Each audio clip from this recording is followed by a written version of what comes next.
یا ایھا النبی،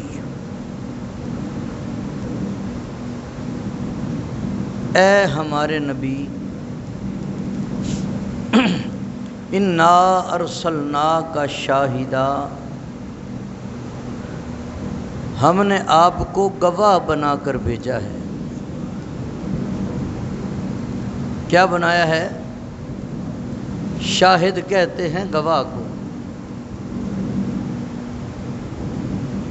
سب سے پہلے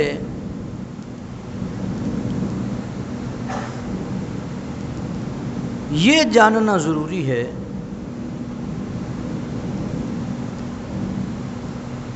کہ نبی کو نبی کہتے کیوں ہیں؟ اسے سلو کر دو، سلو کر دو۔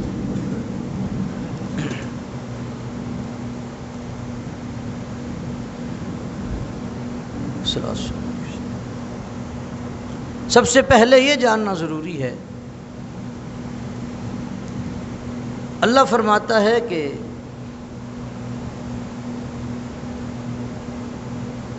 جب ہم نے چاہا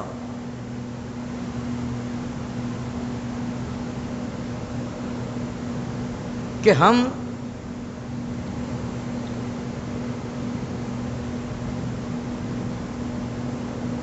وہ وزن، جسے وزن نبوت کہتے ہیں، وہ وزن، وہ بار، وہ اٹھوانا ہے، تو پہاڑ کتنے قوی ہوتے ہیں۔ پہاڑوں کو جب اس وزن کو اٹھانے کا کہا گیا تو پہاڑ بس ہو گئی، کہتا جی میں نہیں اٹھا سکتا۔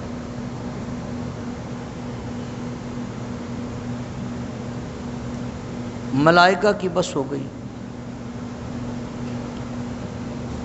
رب چاہتا تھا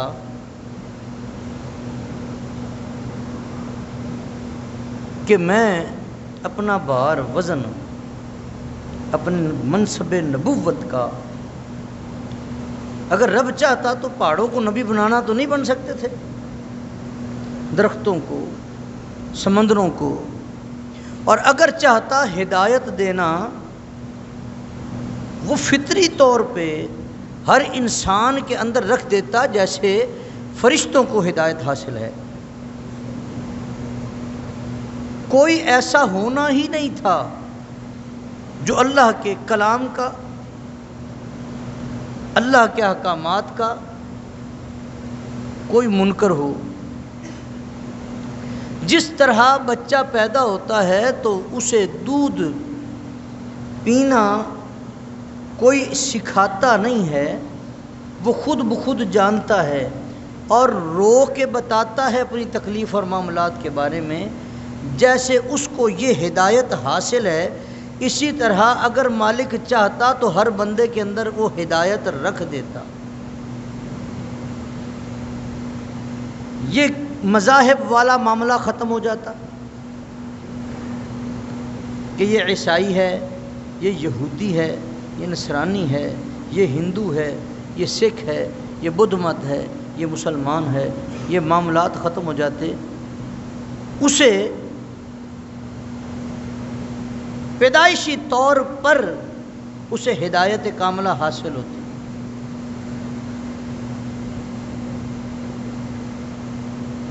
وہ شریعت کے خلاف کوئی کام نہ کرتا۔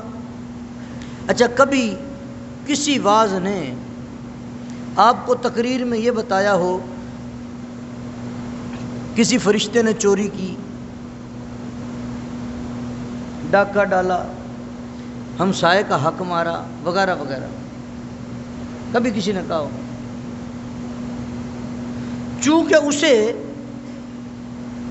جب سے وہ بنے انہیں اس وقت سے ہدایت حاصل ہے، لہذا وہ ایسے کام کر ہی نہیں سکتے۔ ہم کہتے ہیں فرشتے معصوم ہیں، انہیں جس کام پر معمور کیا ہے وہ اسی پر ہیں، وہ غلطی نہیں کرتے۔ چلیں، اب رب تو چاہتا ہے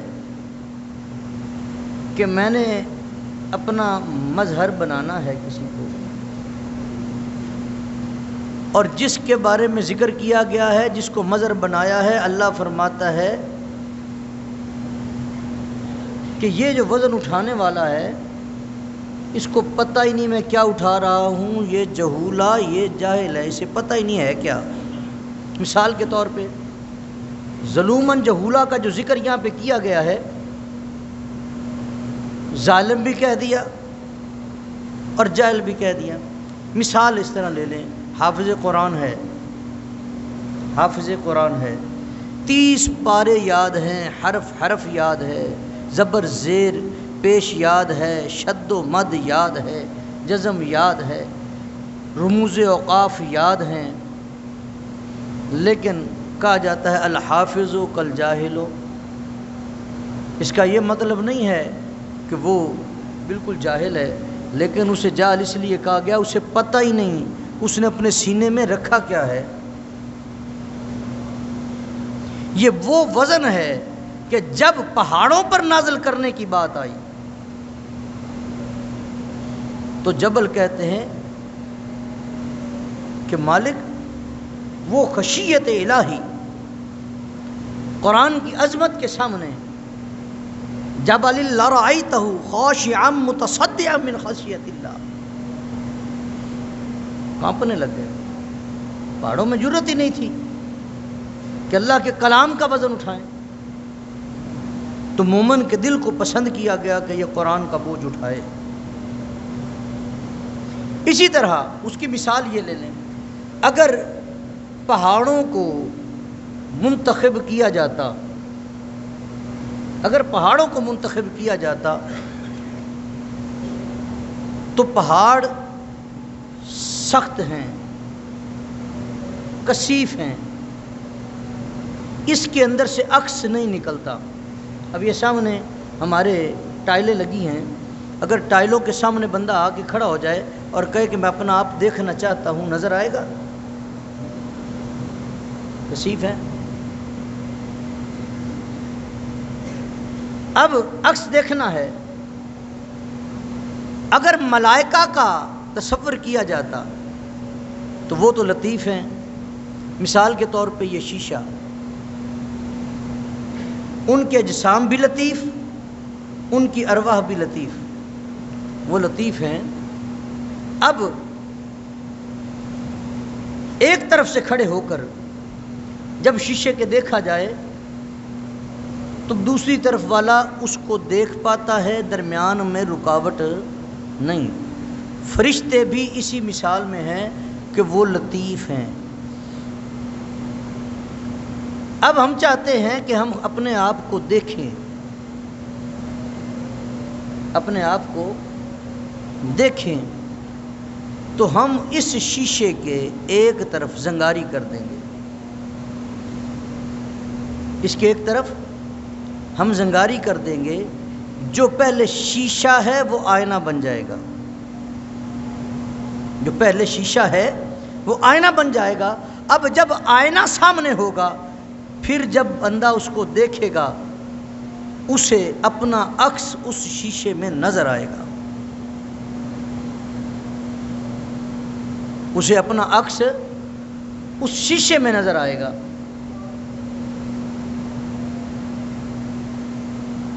یہ نہیں کہہ سکتا کہ شیشے میں میں ہوں، وہ کہے گا میرا عکس شیشے میں ہے۔ اللہ فرماتا ہے میں نے اپنا نائب مقرر کرنا ہے،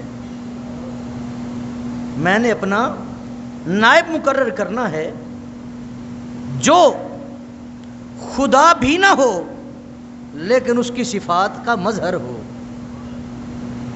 اس کی صفات کا مظہر ہو۔ اللہ سنتا ہے، اس نے بندے کو بھی سننے کی قوت عطا کی ہے۔ وہ دیکھتا ہے، اس نے بندے کو بھی دیکھنے کی قوت عطا کی ہے۔ اب دیکھنے سے بندہ خدا بن جائے گا؟ نہیں۔ سننے سے خدا بن جائے گا؟ نہیں۔ بعض ایسے ہیں جن کو وہ اپنے غیب کے علوم عطا کرتا ہے، کیا علوم عطا ہو جائیں جس کو کہ وہ خدا بن جاتا ہے؟ ایسا بھی نہیں ہے، یہ تو اس کے اسماء کے عکس ہیں۔ سمیع کا عکس ہر جگہ پایا جا رہا ہے، بصیر کا عکس ہر جگہ پایا جا رہا ہے، لیکن ہر عکس ہر ایک میں نہیں ہے،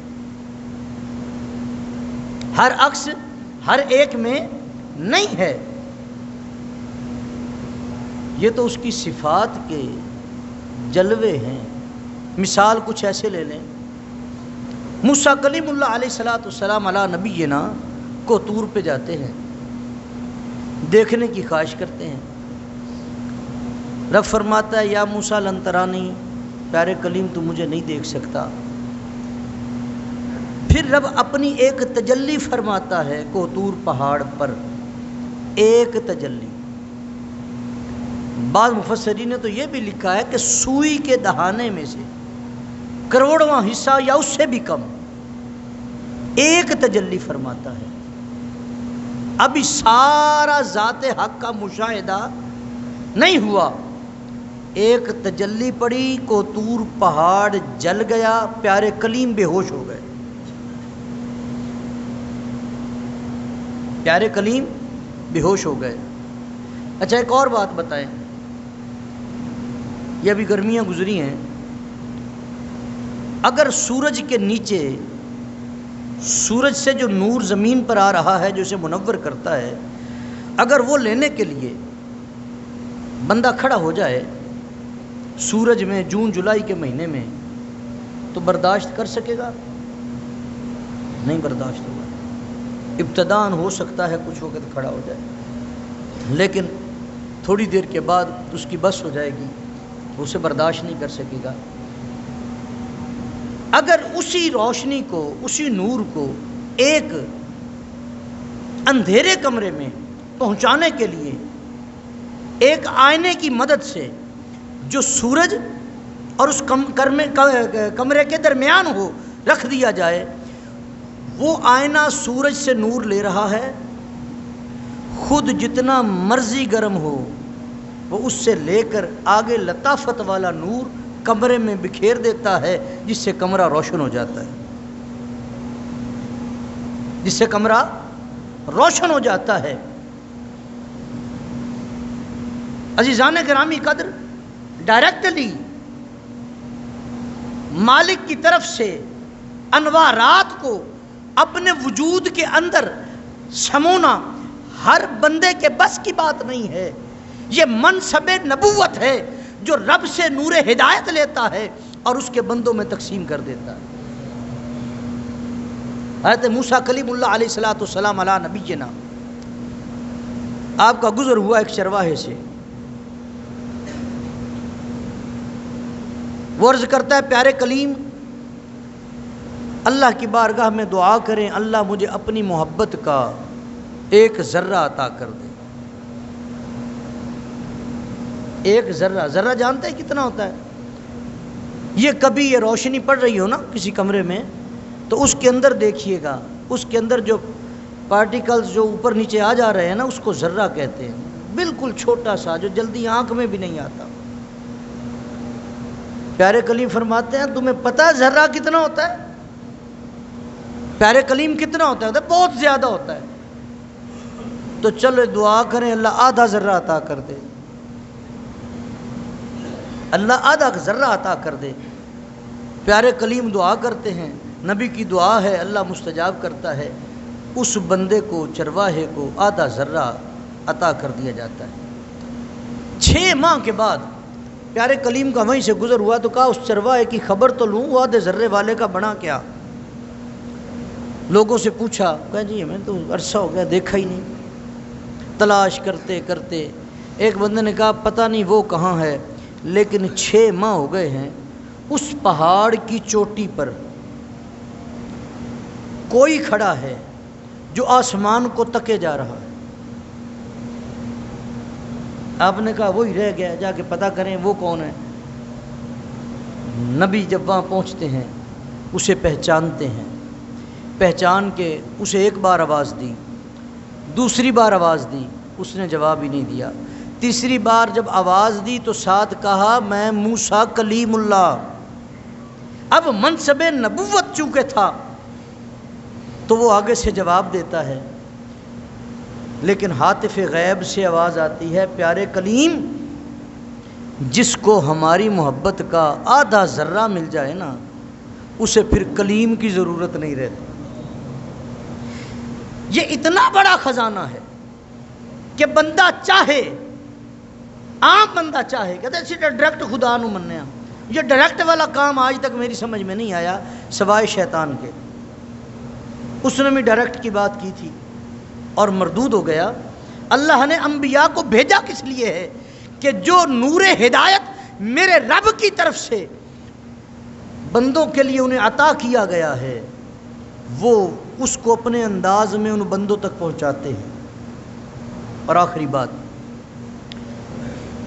نبی وہ ہوتا ہے، نبی وہ ہوتا ہے جو غیب کی خبر دے. یہاں سے کسی سے پوچھ لیں کہ جی آپ ملائکہ کو مانتے ہیں؟ ہر بندہ کہے گا جی بالکل ہم ملائکہ کو مانتے ہیں. بھئی آپ نے دیکھا ہے؟ کہتا ہے نہیں. اچھا پرانے جو صحیفے اور کتابیں نازل ہوئیں ان کو مانتے ہیں؟ کہتا ہے جی مانتے ہیں. 1,23,999 اقم و بیش انبیاء و مرسلین ان کو مانتے ہیں؟ کہتا ہے مانتا ہوں. اگر نہیں مانتا تو ایمان والا نہیں رہتا. انہوں نے کہا آپ نے دیکھا ہے؟ آپ نے ان رسولوں کو دیکھا ہے؟ ان صحیفوں کو، کتابوں کو دیکھا ہے؟ آپ جنت کو مانتے ہیں؟ کہتا ہے جی بالکل مانتا ہوں. جہنم کو؟ ان کا جی بالکل مانتا ہوں. انہوں نے کہا ان میں دیکھا کیا ہے؟ وَمَلَائِكَتِهِ وَكُتُبِهِ وَرُسُلِهِ وَالْيَوْمِ الْآخِرِ وَالْقَدْرِ خَيْرِهِ وَشَرِّهِ مِنَ اللَّهِ تَعَالَى. انہوں نے کہا اس کی خبر کس نے دی؟ ہمارے لیے ڈائریکٹلی تو کوئی اور رابطہ تھا نہیں. ہمارے لیے جو رابطہ تھا وہ منصب نبوت کا تھا. تو منصب نبوت نے بتایا کہ ملائکہ ہیں، صحیفے اور کتابیں اتری، انبیاء تشریف لائے، جنت ہے، جہنم ہے. جب یہ سارے کے بارے میں وہ ملائکہ بتا رہے ہیں تو وہی تو بتا رہے ہیں خدا ہے.